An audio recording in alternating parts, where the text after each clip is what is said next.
Kasalukuyan ay umiiral at nararamdaman ng northeasterly o ang northeast monsoon dito po sa extreme northern Luzon at ito po ay nagdudulot ng mga isolated o pulong-pulong mahihinang mga pagbuhos ng ulan sa Batanes at Babuyan Islands. Samantala sa natitirang bahagi naman ng bansa, easterlies naman ang dominante at prevailing at ito po nga ay nagdudulot ngayon ng maalinsangang panahon kaya umpisa na po, unti-unti na natin nararanasan ng maalinsangang panahon, lalong-lalo na pagdating ho ng tanghali at early afternoon.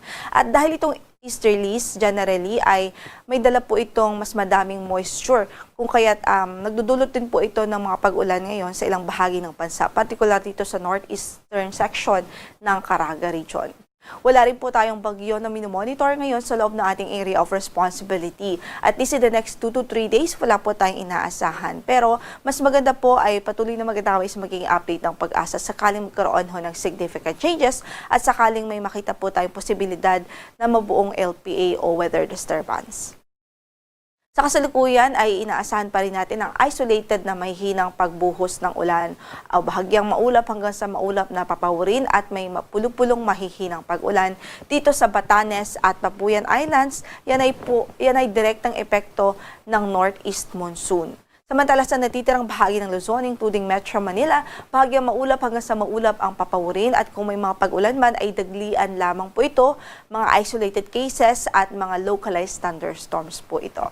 So sa kasalukuyan, ang inaasahan nating temperatura sa Metro Manila 23 to 32, 16 to 25 naman sa Baguio, 23 to 31 degrees Celsius sa Lawag, 22 to 33 sa Tugigaraw, 24 to 32 sa Legazpi City, habang 20 to 30 degrees Celsius po sa Tagaytay City.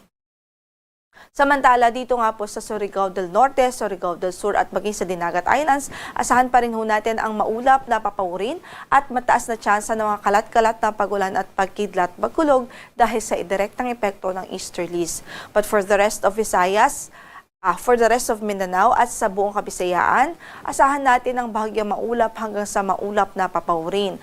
At mataas po yung tsansa ng isolated o pulupulong mga thunderstorms, especially po sa early afternoon hanggang gabi.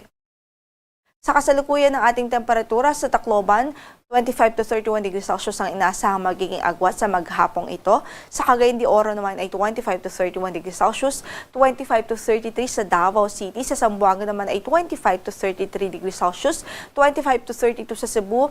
Sa Puerto Princesa naman po ay 25 to 32 degrees Celsius, 26 to 32 sa Kalayaan Islands at 26 to 31 degrees Celsius sa Iloilo City.